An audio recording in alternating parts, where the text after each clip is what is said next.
So that is the ultimate this thing. इथे crime कंट्रोलमध्ये आहे. अगर लोकांना असं वाटत तसं सुरक्षित नाही आहे तर मग तुम्ही किती सांगितलं तुमच्याकडे गुन्हा कमी आहे, रिपोर्टेड क्राईम कमी आहे, त्याचा काही फायदा नाही आहे.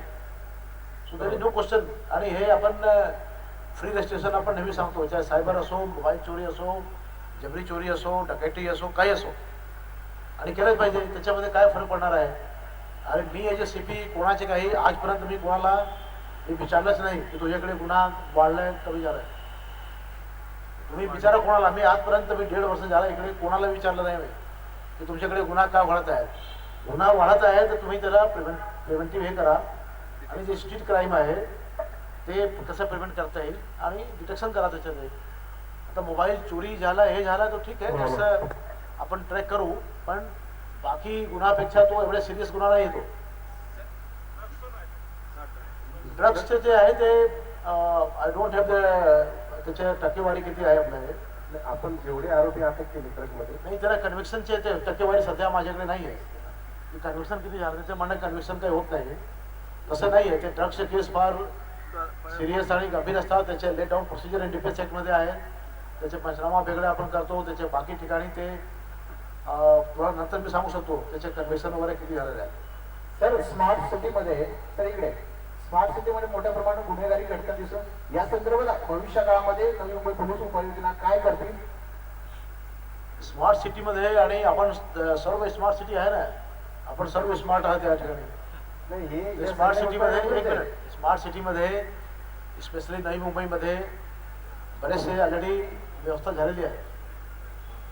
आपण जे करतो इथे आजच्या काळामध्ये काय आपल्याला टेक्निकल एव्हिडन्स आहे तो काय CCTV कॅमेरे लावा, किंवा आपलं जे आता हे जे 112चे जे काम चालू आहे संपूर्ण याच्यामध्ये ते आपण जास्त ताबडतोब अटेंड केलं पाहिजे. जर काही घटना घडली तर लोकांनी ताबडतोब पोलिसांना सांगितलं पाहिजे.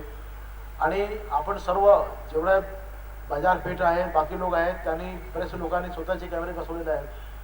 आता these are the this thing smart सिटीचे. आणि पेट्रोलिंगचे जे भाग आहे, रात्री काही ठिकाणी आपण पेट्रोलिंग ठेवतो. रेल्वे स्टेशन जवळ काहीतरी लोक ठेवतात.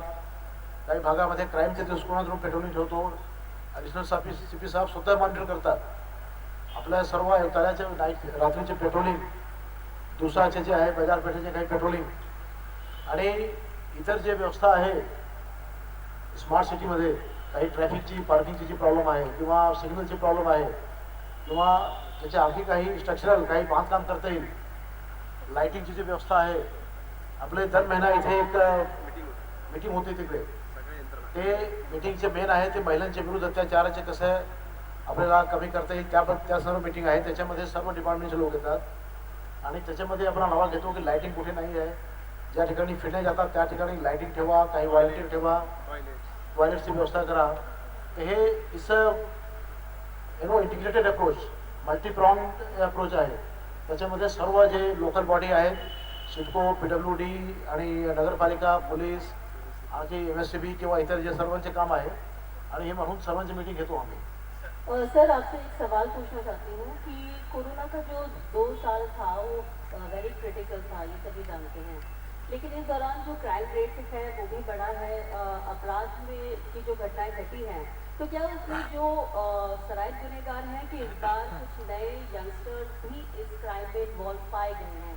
क्या इसकी संख्या में इजाफा इस सालों में, इन 2 सालों में देखने को मिला है? क्या नए कुछ युवा या यंगस्टर्स इस क्राइम में आए हैं क्या? 1 मिनट बाद में आप बोलेंगे. कोरोना नहीं साहब बताएंगे बाद में. कोरोना के टाइम पे 2020 में क्राइम कम हुआ है, उस समय सब बंद था. लेकिन खुलने के बाद में जैसे जैसे सब चीज़ें ओपन होना शुरू हुआ, सोसाइटी, मार्केट, ट्रैफिक, सब कुछ, तो उसके बाद थोड़ा सा उसमें इजाफा हुआ, थोड़ा बढ़ा है. स्पेसिफिक ऐसा कोई नए लड़के या कम उम्र के लड़के कुछ केसेज हुए हमारे पास, जेल रिलीज के हैं, कुछ केसेज होंगे, लेकिन वो हर साल बढ़ते हैं. या स्पेसिफिक कितना बढ़ना है उस पर हमारी कोई अभी ये नहीं, कोई बहुत ज़्यादा एकाएक बढ़ गए. कोविड के बाद में ऐसा ऑब्जर्वेशन तो मेरे सामने भी नहीं आया कि कोई स्पेसिफिक कोविड से रिलेटेड या कोविड के बाद में बहुत सारे यंग लड़कों ने कुछ तो प्रॉपर्टी ऑफेंस या ऐसा कुछ करने की ज़्यादा उन्होंने किया होगा, ऐसा नहीं. बट कोविड में 20 में ओवरऑल क्राइम कम था, 21 में बढ़ा है, 19 में भी ज़्यादा था. तो क्राइम का जो कंपेरिजन है 19 से 21 हो सकता है, 19 और 21 हम कर सकते हैं कंप्लीट। 20 हाँ ऑलमोस्ट सेम है वो, लेकिन 20 का क्या थोड़ा वो बिकॉज ऑफ द कोविड वो ड्रॉप था वो।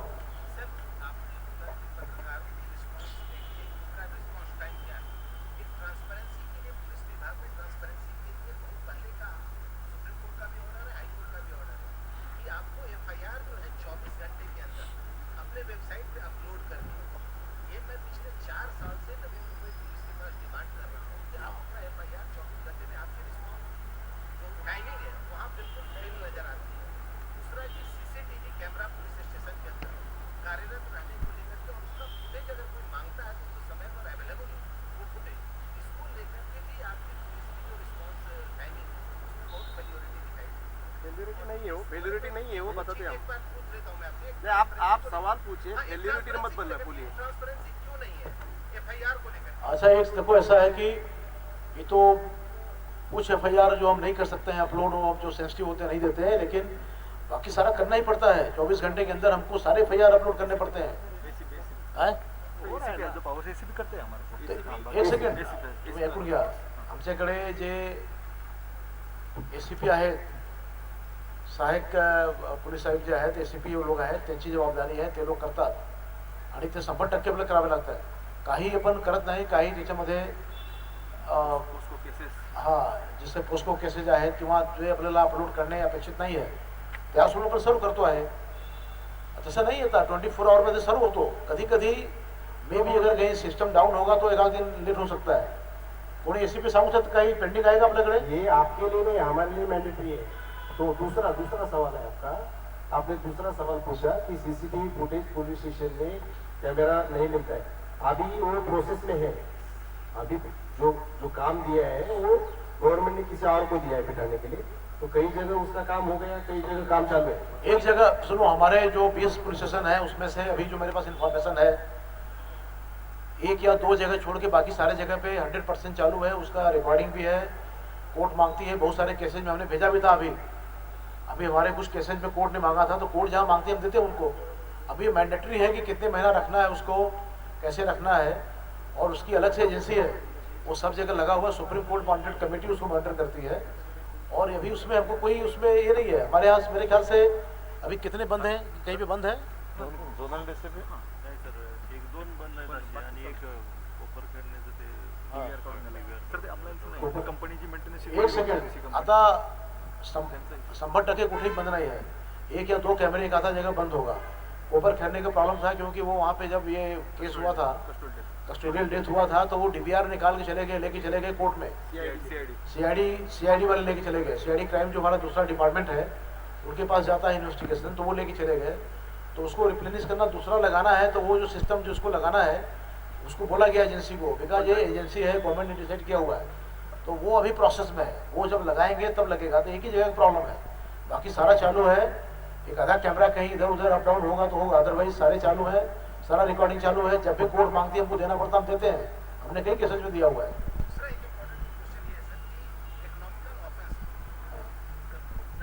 आपका वो पहला फेल्योर का वर्ड पीछे लीजिए। It hurts.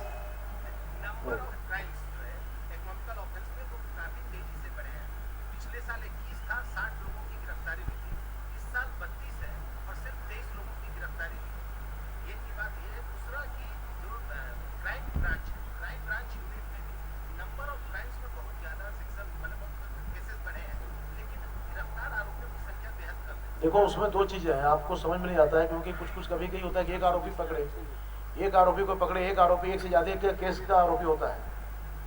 जैसे अभी वो रसिकलाल शाह को पकड़ा था। एकच एक्झाम्पल होतं, किरण रमलेकलाल शाहकडनं 50-60 गुन्हे काढले एकाचकडनं, आपण इथं प्रेस घेतली एका आरोपीकडनं। तसंच युनिट 2 ने जे डिटेक्शन केलं तर एका आरोपीकडनं 35 ते 36 घरफोडा निघाले, आपण इथे प्रेस घेतलेले आहेत। हे असं आरोपी जास्त केले असं काही नाही, काही एक आरोपी 3-3, 10-10 डझन गुन्हे करू शकतो, आणि तसं डिटेक्शन आपण तुम्हाला सगळ्यांना सांगितलंय। हा एक समजून मुद्दा आहे का। आणि इकॉनॉमिक ऑफेन्समध्ये ह्या सगळ्या गोष्टींमध्ये बराच प्रोसेस ऑफ लॉ असतो। काही मध्ये आरोपी बेल आउट होतो, काही तो अँटिसिपेटरी बेल घेतो, आणि हा असा काय एखाद्या कॉलरला पकडून कोठे टाकायचा गुन्हा नाही आहे, हा टेक्निकल ऑन पेपर गुन्हा आहे। त्यामुळे कोर्टाच्या डायरेक्शन बऱ्याच मॉनिटरिंग खाली चालू असतं, त्यामुळे असं काही कोणाच्या अतिशय स्ट्रिक्टली तपास चालू आहेत, त्यामुळे असं 400च्या गुन्ह्यांमध्ये अटकेला खूप मर्यादा आहे, वेगवेगळी जजमेंट्स आहेत, रुलिंग्स आहेत कोर्टाची, त्यामुळे संख्या कमी दिसते. ये पूछने का कारण इसलिए था सर कि एक आरोपी है जिनके बारे में मेरे पास सारे डॉक्यूमेंट्स हैं, वो आपके 3 पुलिस स्टेशन में बी समरी, ए समरी, सी समरी फाइल करके थे और उनके ऊपर 8 से 10 से ज्यादा केसेस थे डिफरेंट पुलिस स्टेशन. लेकिन ऐसा कैसे होता है कि एक आरोपी हाँ, मैं एडिशनल सीपी क्राइम हूँ, आप राइटिंग में मुझे दीजिए, मैं आपको 24 घंटे में रिपोर्ट देता हूँ. ठीक है. अच्छा देखो, ऐसा है ना कि आपका इंप्रेशन होगा कि केस हो गया, FIR नहीं और चार्जशीट. FIR होने के बाद में उसको इन्वेस्टिगेट करना पड़ेगा कि ट्रूथ क्या है, फैक्ट्स क्या है, एविडेंस क्या है. नहीं आपका इंडिविजुअल जो मैटर नहीं, एक मिनट सुनिए, एविडेंस क्या है. इंडिविजुअल मैटर ठीक है, आप अलग से मिलके बताओ. इंडिविजुअल सवाल पूछने की जरूरत नहीं है. आप कभी भी आकर के हम तो मिलते हैं सबको. अभी कोविड खत्म हो गया है तो करीब करीब तो मैं शाम को 4:30 से 5:30 के बीच में, 6 के बीच में सबको मिलता रहता हूँ. प्रॉब्लम उसका नहीं है. प्रॉब्लम है कि कहीं कहीं पे 100% अरेस्ट होना जरूरी है, ऐसा नहीं है. कुछ क्राइम में बिना अरेस्ट हुए भी हम चार्जशीट सबमिट कर सकते हैं. CRPC 299 में बाकी सब जगह प्रोविजंस हैं. कुछ जगह सामने बताया जैसा कि लीगल प्रोसीजर होता है, कहीं पे एंटीसिपेटरी बेल है, बहुत लोग हाईकोर्ट में जाते हैं, स्पेशली इकोनॉमिक ऑफेंस में, क्योंकि उसमें वो सिविल कम क्राइम होता है, उसमें कहीं कुछ पैसे का लेन देन होता है और हर एक आदमी को लगता है कि नहीं पुलिस के पास गए तो तुरंत हमारा काम होना चाहिए, हमारा पैसा मिलना चाहिए, हमारा मिलना चाहिए. हमारा काम होता है कि हम इसको इन्वेस्टिगेट करना चाहिए.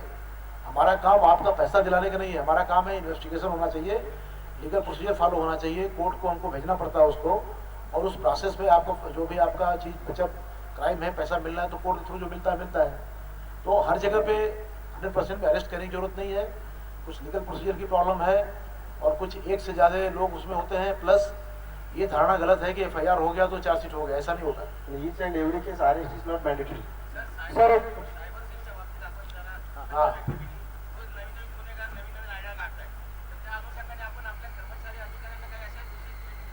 या ट्रेनिंग आता दाखवलं नवीन त्यांना आम्ही ऑलमोस्ट दर महिन्यामध्ये ट्रेनिंग देतो. आणि नवीन बाहेरचे आपले जे मुंबईचे जे एक्सपर्ट आहेत किंवा आपले जे खाजगी काही एक्सपर्ट असतात, काही जे सायबरचे एक्सपर्ट असतात, सायबर लॉचे जे एक्सपर्ट असतात, काही त्याचे टेक्निकली फोरेन्सिकचे आहेत किंवा आपला त्याचे जो टेक्नॉलॉजी का जो पार्ट आहे, इन्फॉर्मेशन टेक्नॉलॉजी का जो पार्ट आहे, असं आपण बरेचसे हे उजळणी आपण करतो लोकांची. पण आय ॲग्री. आणि हे त्याच्यामध्ये प्रॉब्लेम काय आहे ना की ते आरोपी कुठेतरी असतात, सर्व्हर कुठेतरी असतो, तो त्या लोकांना शोधणे, डिटेक्ट करणे आणि द मॅन बिहाइंड मशीन. आता माझा मोबाईल आहे, माझा मोबाईल मी हाताळला त्यावेळी की माझ्या मुलाने हाताळला आहे की माझ्या बायकोने हाताळला आहे किंवा काही दुसरं कोणी हाताळलं आहे, कोणी मेसेज केलं आहे, तो शेवटी we have to find the correct आरोपी. आपण काही असं लोकांना ताबडतोब आणून काही होणार नाही ते. So it's very complicated. आणि जर काही डीप नेट, डार्क नेट किंवा याच्यामध्ये जर काही त्यांनी गुन्हा केला असेल, जिसको हम बोलते टॉर, द ओनियन रिंगमध्ये असेल, आतमध्ये असेल, तर ते तुम्ही तिकडे जाले तिथपर्यंत येणे, तिथेमध्ये आपल्याला ते जे फॉरेन कंट्रीमध्ये सर्व्हर वगैरे आहेत त्याच्या माहितीशिवाय मी काहीच करू शकत नाही. So there are so many layers of the problems. तो त्याच्यामुळे आपण थोडासा चॅलेंजिंग आहे, पण आपण कोशिश करतो आहे की थोडा आणखी मॉडर्नाइज करू आणि आणखी चांगलं आपण हे करू. या सर एक प्रश्न आहे. प्रश्न असा आहे, वाहतूक संदर्भातला प्रश्न आहे. वाहतूक संदर्भामधले तुम्ही गुन्हे जेव्हा दाखवताय त्यावेळेस दारू पिऊन केलेले गुन्हे म्हणजे सापडलेले जे ड्रायव्हर्स आहेत ते केवळ 8 दाखवले आहेत. तर 2021 या पूर्ण वर्षामध्ये फक्त 8च जण दारू पिऊन सापडले का, हा एक प्रश्न आहे. दुसरा प्रश्न असा आहे की जो गव्हाण फाटा आहे, गव्हाण फाट्यावरून चिवनेरकडे जाणारा जो रस्ता आहे तो जबरदस्त क्राऊडचा रस्ता आहे. तिथे खूप कंटेनर्स यार्ड आहे आणि मी तिथून जात होतो. मी स्वतः चिवनेरला पुढे जातो त्याच्यामुळे इतकी खतरनाक कंडिशन आहे की कधीही माणूस जर समजा मोटरसायकलवर जात असेल तर सहज कंटेनरची वेळ लागली तर माणूस जर मोटरसायकल आणि कंटेनरचं कंपेअर होऊ शकत नाही. तर इतकी जबरदस्त क्राऊड आहे की कंटिन्यू तिथे ट्रॅफिक जाम असते. त्यामुळे मी वर्षभरामध्ये किंवा 2 वर्षामध्ये बघतोय तिथे ट्रॅफिक अजिबात कमी झालेली नाहीये. कंटेनर या फुल आणि बाहेर रस्त्यावर वाहने असतात. नंबर 2. आणि एक तिसरा शेवटचा प्रश्न आहे, कदाचित तो तुम्हाला आवडेल नाही आवडेल मला माहिती नाही, पण माझ्या माहितीप्रमाणे ज्यावेळेस तुम्ही एखादा गुन्हा डिटेक्ट करताय त्यावेळेस तो गुन्हा डिटेक्ट झाला म्हणून आम्हाला ती बातमी द्यायची असते आणि मग आम्ही संबंधित अधिकाऱ्यांना बाईटसाठी जातो. त्यावेळेस ठराविक असे 2 म्हणजे स्पेशल नावं घेतल्यानंतर मेंगडे सर आणि शिवाज पाटील सर या दोघांना जर सोडले तर बाईट इतर अधिकारी शक्यतो देत नाहीयेत. टाळाटाळ करतात. तर आणि सांगतात की तुम्ही खालच्या सीपींकडून एसीबीकडून वगैरे बाईक्स वगैरे या, तर त्यांना तुम्ही राईड्स द्यावेत असं माझं म्हणजे माझी विनंती असेल. कारण बाईक्स मिळाली तर त्या बातमीला एखादी ग्रोथ येते. तर हे 3 प्रश्न आहेत. हा पहिला जो प्रश्न आहे ते डीसीपी ट्रॅफिक तुम्हाला सांगतील. ते आम्ही आता मध्ये आपण ड्राईव्ह घेतलं होतं, ते सर्व तिकडचे जे आहे शिंदे रुग्ण परिसरचे, कारण तिथे प्रॉब्लेम आहे. आणि स्पेशली जेव्हा आपलं जे रस्त्याचे काम चालू होतं, ते सर्व 2-2 लाईनमध्ये त्यांनी कंटेनर लावून सर्व बंद केले. त्या ठिकाणी काही खाजगी लोकांचे वाहन तडपडते, तो पण इलिगल आहे, त्याला सिडकोची परवानगी नाही, काही नाही, पण त्यांनी तयार केलेलं आहे. ते काही 400 रुपये चार्ज करतात आणि हे 400 रुपये न देण्यासाठी ते ड्रायव्हरला बदमाशी करतात आणि रस्त्यावर गाडी ठेवतात. ते आम्ही त्यांना कारवाई करतो. आपण किती ड्राईव्ह घेतलं, आणखी ही समस्या आहे ट्रॅफिकची, ते आपण हे करणार आहेत. आता बाईटचे जे प्रश्न आहे तो DCP crime is the PRO. आपल्या तळ्याचे जे PRO डीसीपी क्राईम आहे, DCP crime is right person to take the bite. But जे डीसीपीज आहेत, डीसीपी ट्रॅफिक, डीसीपी SP किंवा डीसीपी झोन 1, झोन 2, डीसीपी स्तरापर्यंत ते तुम्हाला बाईट देऊ शकतात. त्याच्या खाली आम्ही त्यांना हे करत नाही. जर समजा एखादा चांगलं कामगिरी केलं पोलीस स्टेशनने, तर पोलीस स्टेशन त्या ठिकाणी डीसीपीने जाऊन त्यांनी हे केलं पाहिजे, त्याची शाबासकी दिली पाहिजे, त्यांना लोकांनी सांगितलं पाहिजे चांगली कामगिरी आहे आणि शेवटी आपल्या लोकांचे मनोबल वाढवलं पाहिजे. असं आहे, ते केलं पाहिजे. डीसीपी तुम्हाला डीसीपी ना बोलू शकत नाही अनलेस अनटिल की जर काही क्राईमचे किंवा काही असं झालं असेल की नाही, त्यांना इकडे बोलवा. आपण जेव्हा प्रेस मिटिंग घेतो महिन्यामध्ये एखादा आम्ही घेतो सिटी लेवलवर, तर त्या ठिकाणी काही एखादा गुन्हाच असतील, बाकी तर ते बोलतात ना. मी पाहिलेलं आहे ते पानसरे साहेब आणि शिवराज पाटील साहेब किती ठोकतात तुमचे बाईट, मला सर्व माहिती आहे. त्याचे तर काय ते म्हणजे एकदम पुरा एकदम चालू असतं ते, आणि चांगलं बोलतात. असं मी गमतीने सांगतो तुम्हाला, पण ते चांगलं बोलतात आणि डीसीपीने आलं पाहिजे, बोललं पाहिजे, काही अर्थ नाही. आम्ही काय आहे ना की नियम आहे थोडासा, त्याच्यामध्ये शासनाचे पण आहे. ते PRO जे आहे ते मेंगणे साहेब आहे, तुम्ही मेंगणे साहेबांचे बाईट घेत चला किंवा डीसीपीचे बाईट घेत चला. त्याच्या खालचे काही अर्जंट काही असेल तर आम्ही सांगतो की ठीक आहे सिनियर PI किंवा SCPने बोलावं. आता भाई normally DCP can go there, कारण की हे सिटी आहे ना, सिटी एरियामध्ये ते is a very close supervision. तर डीसीपी कुठे जाऊ शकतात 10-15 मिनिटामध्ये, काही फरक पडत नाही. तसं काही प्रश्न येणार नाही. आणि शेवटी नाही तर मी आहे इकडे, तुम्ही मला भेटा, मी सांगतो तुम्हाला काय करायचं. आणि मिरगवणे साहेबाला बाईटची गरज पण पडत नाही, ते स्वतः बाईट तयार करतात आणि देतात. जगावेगळ्या बातम्या ठोकतो. असं पण करू नका. हे there should be some truth in the बातमी ना. तुम्ही काहीतरी बातमी देऊन टाकता तिकडे तिकडे. तुमचा एक प्रश्न होता ड्रंक अँड ड्राईव्हचा. हा, हे डीसीपी ट्रॅफिक ड्रंक अँड ड्राईव्हचं मागच्या वर्षापासून जेव्हा कोरोना चालू झाला, ADG ट्रॅफिक ऑफिसने एक सर्क्युलर काढलेलं आहे की त्या कोरोनामुळे आपण ब्रेक अनालायझरचा वापर बंद ठेवलेला आहे. त्यामुळे जेव्हा अपघात होतो तेव्हा लक्षात येते की केलेला आहे, त्याच केसेस होतात. जसं 31 डिसेंबरला पण आपल्या लक्षात आले 25 केसेस आपण केल्या. पण त्याच्यामध्ये आता त्याच्यामुळे ही अडचण येते की आपण जर ब्रेथ अनालायझर वापरला तर कर्मचाऱ्याची सेफ्टी आणि ज्याचं ब्रेथ अनालायझरने आपण त्याचं ब्रीथिंग घेणार त्याची पण सेफ्टी, कोरोनाचं इन्फेक्शन होऊ नये हा त्याच्या पाठीमागचा उद्देश आहे. त्यामुळे ते केसेस कमी आहेत. जसं हे थोडं कमी होईल आपण पुन्हा त्याच्यावर चालू करू. वाहतुकीवरचा एक मुद्दा आहे की आपण वाहतूक कोंडीच्या संदर्भात आपण अनेक उपाययोजना केल्या आणि त्या राबवल्या, त्यामुळे वाहतूक कोंडीचा प्रश्न शहरातल्या अनेक ठिकाणी सुटलेला दिसतो. परंतु दुसरी एक बाब आपण चिंताजनक बाब व्यक्त केली ती म्हणजे पेट्रोलच्या संदर्भात अपघाती मृत्यू जे होत आहेत त्यांची संख्या वाढत चालली आहे. त्यांच्याकरता रोज अशी कोणती पावलं उचलणार आहात? आणि एक दुसरा प्रश्न माझा असा आहे की आपण म्हणाल की ग्रोथ ही वाढते क्राईमची, जरी आपण ते गुन्हे नोंद करायला सांगत असाल, उघडकीचे गुन्हे देखील वाढत आहेत, परंतु शहरातल्या कोणत्या भागांमध्ये सगळ्यात जास्त हे गुन्हे वाढत आहेत? असे कोणते ठिकाण आहेत की तिथे गुन्ह्याची संख्या वाढते? ची माहिती असं काही नाही, अल्मो असं काही स्पेसिफिक नाही आहे की इथं फार वाढले. स्ट्रीट क्राईम ठराविक पोलीस स्टेशन आहे आपण. अच्छा एक सेकंड मुद्दा असा आहे की येणाऱ्या अच्छा आपल्या समोर सर्व सिनियर PI आहेत ना, ते सांगतील तुम्हाला. कारण प्रॉब्लेम काय आहे ना की 20 साली कोविड होता, 21 जे आहे तर ते सांगू शकतात की 19 पेक्षा 21 मध्ये किती जास्त वाढ झालेला आहे. आता 20 पेक्षा जी वाढ आहे ना ते सर्व ठिकाणी वाढ झाली असेल. या जो आपल्या प्रेस कॉन्फरन्स आहे ते प्रॉब्लेम काय झालेला आहे की 20 मध्ये 20मध्ये कोविडमुळे ते केसेस कमी झालेल्या आहेत, जवळजवळ 25% कमी झालेल्या आहेत. ते प्रत्येक ठिकाणी वाढ झाली असेल. जर आपल्याला 19ला तुम्ही जे कम्पेअर केलं 19 आणि 21ला, तरच आपल्याला कळणार. तर सिनियर पी आय कोणी सांगू शकतात? कोणाला काही बोलायचं आहे? कोणा सिनियर पी आयला कोणाकडे जास्त क्राईम वाढला किंवा असं काही आहे काय? दौंडकर तुमच्याकडे काही आहे का? स्ट्रीट क्राईम त्यांना पण चान्स देऊ नका बोलायला. दौंडकर सांगा. दौंडकर माझा याचा विचाराचा मुद्दा असा आहे की हा. दोन्ही आयुक्तालयामधल्या दोन्ही महत्वाच्या महानगरपालिकेच्या निवडणुका आहेत.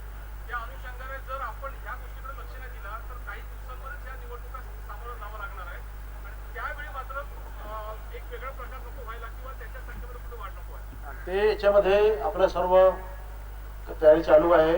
याच्यामध्ये आपण जे आपण करतो माहिती काढून किंवा पूर्वीचे जे रेकॉर्डवाले आहेत किंवा कोण त्याच्यामध्ये त्याच्याकडून लॉ अँड ऑर्डरचे प्रॉब्लेम होऊ शकतो किंवा काय लक्ष दिलं पाहिजे त्याचे सर्व चालू आहे. आणि कुठल्याही लहान सहान घटना झाली तर टोटली तुरंत त्याच्यामध्ये जाऊन आपल्या सिनियर पी आयने SCPने DCPने लक्ष घातलं पाहिजे. हे सर्व आपलं चालू आहे. आणि पोलिसांना मी सक्त सूचना आहे की आपण सर्वांनी इम्पार्शियल काम करायचे. आपण कुठलंही काही याच्या न करता जर कोणी काही कुठल्याही प्रकारचे इलेक्शनच्या दृष्टिकोनातून काही बदमाशी करत असतील आपलं ते कोणाला आम्ही करणार नाही. सक्त कारवाई होणार आहेत, प्रतिबंधक कारवाई होणार आहेत आणि इलेक्शनला कुठलाही गालबोट लागणार नाही याची आम्ही काळजी घेत आहोत. सर नवी मुंबई में मानव तस्करी, ह्यूमन ट्रैफिकिंग हो. आप बताओ. विनय, तुमचा प्रश्न आहे की पेटल वाढलेले आहेत. जर आपण 2019, 20 आणि 21 याचं कंपॅरिझन केलं तर 20 मध्ये आपल्याकडे बऱ्यापैकी लॉकडाऊन कडक होता. त्याच्यामुळे आपण फिगर जर 19 आणि 21चा जर कम्पेअर केलं तर आपल्याकडं एकूण अपघातामध्ये जवळपास 93ने कमी झालं टोटल अपघात. पण ह्याच्यात फेटलमध्ये काय झालं की थोडी वाढ झाली, 47ने फेटल वाढले. तर आता याच्यात आपण हे केलंय की मोटरसायकल आणि पेडेस्ट्रियन हे 1 आणि 2 नंबरला मोटरसायकल चालक किंवा त्याच्या पाठीमागे बसलेला किंवा पायी चालणारे रस्त्यात कुठेतरी अपघात होतो, हे 2 आपले मेजर हेड आहेत. त्या मेजर हेडवर आपण ऑलरेडी कारवाई चालू केलेली आहे. जसं हेल्मेटची कारवाई, हेल्मेट वापरायसाठी आपण बंधनकारक त्यासाठीच करतो. पेडेस्ट्रियनसाठी महापालिका, PWD, NHAI यांच्याशी पण आपण संपर्कात आहोत. त्याचप्रमाणे आपण रोड पण आयडेंटिफाय केलेत. त्या रोडवर आपण ओव्हर स्पीडच्या कारवाया चालू केलेल्या आहेत. त्याच्यामुळे ह्या सर्व याच्यातनं आपण ह्यावेळेस जर मोटरसायकलचा एक आणि पेडेस्ट्रियनचं एक विशेष अभियान घेऊ, जर याच्यामध्ये अपघात जर झाले तर आपली 50% फेटल कमी होतील आणि त्या दृष्टीने आपण उपाययोजना यावर्षी चालू केलेल्या आहेत. सर गेल्या वर्षी आपण सुरक्षा सप्ताह घेतला होता, यंदा आपण घेणार आहोत का? हे पहा, याचं सर्क्युलर येतं ministry of road and highway transport, central government. त्यांच्याकडून या कोरोना काळामुळे कदाचित आलेले नाही. पीक आपला मागच्या महिन्यात होता कोरोनाचा पूर्ण देशभर. तर मला वाटतं त्यांच्याकडून येईल आणि त्यानंतर आपल्याकडे 1 महिन्याचं पुन्हा हे अभियान चालू होईल. पण त्या अभियानाव्यतिरिक्त सर नवी मुंबई में ह्यूमन ट्रैफिकिंग हो या फिर देह व्यापार के बढ़ते मामले एक चुनौती का मुद्दा बना हुआ है. ऐसे में नवी मुंबई पुलिस इस पर नियंत्रण पाने के लिए किस तरह के कदम उठा रही है? और दूसरा सवाल, फिलहाल ह्यूमन ट्रैफिकिंग और देह व्यापार से जुड़े हुए ताज़ा आंकड़े क्या कहते हैं? आंकड़ा तो आपको दिखा दिया, आपके प्रेस का उसमें भी दिया हुआ है, प्रेस नोट में भी दिया हुआ है. ह्यूमन ट्रैफिकिंग का दिया है ना उसमें जो आपको महिला अत्याचार के बाद में दिया होगा, कितने बच्चे गए, कितने महिलाएं, कितने पुरुष, सभी कितने मिसिंग है, कितने रिकवरी किया है, कौन कौन सब दिया उसमें. 6 बच्चे और 39 जो लड़कियां हैं जो अभी भी मिसिंग है, मतलब ऑफेंस में, उनका ढूंढना हम उससे ज़्यादा जोर दे रहे हैं. बाकी तो बड़े लोग जो मिस हुए हैं अडल्ट, उससे ज़्यादा इनका अहमियत ज़्यादा है, इसलिए इसके ऊपर काफ़ी ध्यान दिया है.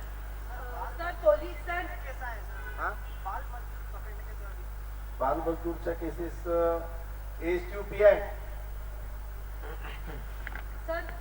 किती केसेस आहेत? त्यात वाढ आहे, निश्चितपणे वाढ आहे. ड्राईव्ह घेतलेलं आहे. टोटल फिगर सांगा सोनाने. 13 केसेस केल्या. 13 अजून शिक्षण असेल. ट्रायल में केसेस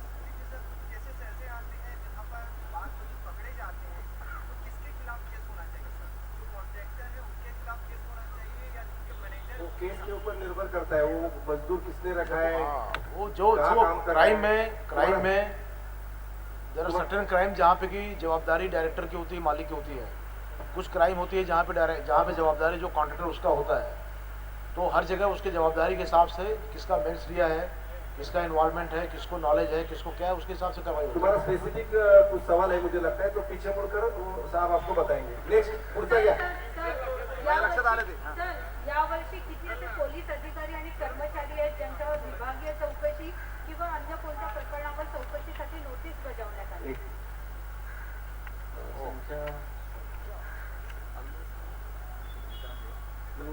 याच्यामध्ये घेतलेलं नाही ते देतो थोडं कधी आता नाही नाही जेवल्यावर देतो. नाही ऑन रेकॉर्ड देतो तुम्हाला. नाही नोटीस जेवढं दिलेलं आहे रेकॉर्ड असते काय ते सगळं रेकॉर्ड असते. सर्व ऑन रेकॉर्ड आहे. अॅन्युअल प्रेस कॉन्फरन्स नाही पण आहे ना, नाही हे प्रेस कॉन्फरन्स आहे, पण नोटीस किती लोकांना दिला ते आम्ही विचारच केलं नाही की हे पण तुम्हाला सांगावे लागेल.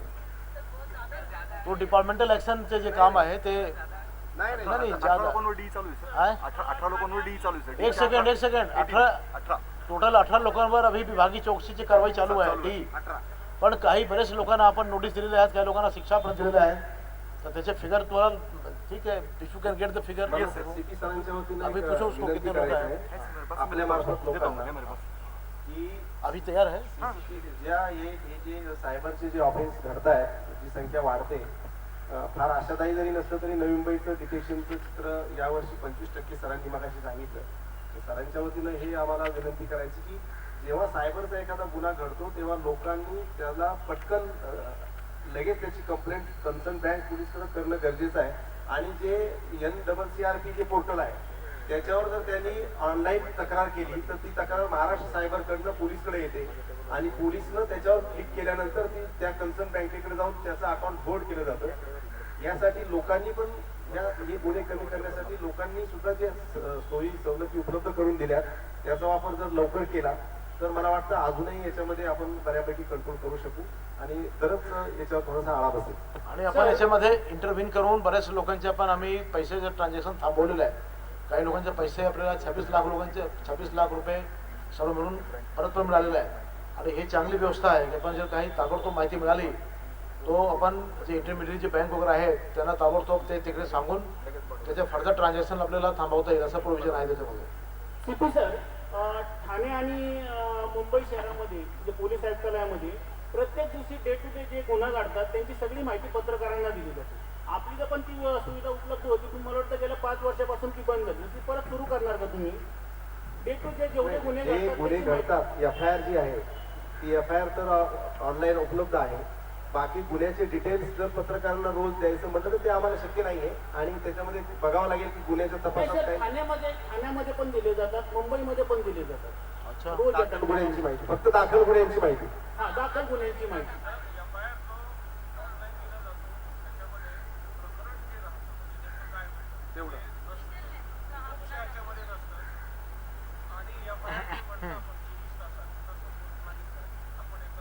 काय FIR चा प्रॉब्लेम आहे का? म्हणजे कसं होतं, तुम्हाला जे फोन करतो ना आम्ही ते पण कमी होते. नहीं FIR 24 घंटे अपलोड नहीं होता ठीक आहे, मार्ग काढून देऊ शकतो. होता पूरा. FIR मध्ये सगळंच आहे ना. आहे ना, शॉर्ट मध्ये स्टोरी असते. देऊ. देऊ. जे शक्य आहे ते देऊ. निवडणुकीच्या पार्श्वभूमीवर आता हॅलो जे काही रेकॉर्ड राजू. सर्व्हिस रेकॉर्डवाले असतील त्यांची काही यादी वगैरे हो. बनवलेली आहे का? हो हो सुरू आहे. दोन्ही झोनला ते सुरू आहे. त्यांच्यावर गुन्हे दाखल आहेत, पूर्वीचे राजकीय गुन्हे दाखल आहेत त्यांच्या याद्या त्यांच्या स्तरावर काढूयात. हिस्ट्री कोण कोण आहेत इलेक्शन जाहीर कधी केलं जाणार आहे? नाही नाही जाहीर केलं तर ते आपण जाहीर कसं करणार? त्यांच्यावर कारवाई ते केली तुम्हाला पण कळणार. एक सेकंड, तुम्हाला पण कळणार आणि त्यांना पण कळणार. म्हणजे आम्ही कारवाई केली दुसरी पेपरला आहे ते आम्ही तुम्हाला मैं कळू. जरा प्रेस कॉन्फ्रेंस में हूँ, बाद में बात करें. पनवेलला माजी उपमहापौर गायकवाड यांना तडीपार केलं. नवी मुंबईतल्या काही नेत्यांवर जे आपण तडीपारीचा आदेश काढला. त्या लेवलचे असेल तर त्याला पण तडीपार करतात. त्याच्याकरता DCP झोन हे सक्षम प्राधिकारी आहेत. त्यांनी आतापर्यंत गुंडांना तडीपार केलेला आहे आणि त्यांच्याकडे जे प्रोसेस ऑफ लॉ चालू आहे प्रोसिजर मॅटरमध्ये ते त्यामुळे योग्य ते आदेश हे पारित करतील. कोणाला करणार कधी करणार हे आम्ही जाहीर सांगितलं तर ऑर्डर लोकांना ऑर्डर झाल्यावर एक सेकंड फक्त नोटीस इश्यू करा. नाही किंवा लोका तडीपार करा. एक सेकंद कळायला पाहिजे. लोकांना तडीपारची ऑर्डर डीसीपी झोन यांनी पारित केल्यावर कळेल, लोकांना कळेलच ना, पेपरमध्ये येईलच की याला तडीपार केला 2 वर्षाकरता. नवी मुंबई आणि अगोदर कळण्यात काय पॉईंट आहे? I don't understand.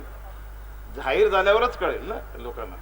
आता हा आपण माझा एकच मी थोडासा समअप करतो की आपण बेसिकली क्राईम मीटिंग घेतली, त्याच्या अनुषंगाने बाकी लॉ ऑर्डर बरेच विषय घेतले, परंतु भारतीय दंडसंहिता हा बेसिक ऍक्ट आम्ही सबस्टॅन्टिव्ह ऍक्ट आम्ही करतो. त्यामध्ये बॉडी ऑफेन्समध्ये दरोडा आणि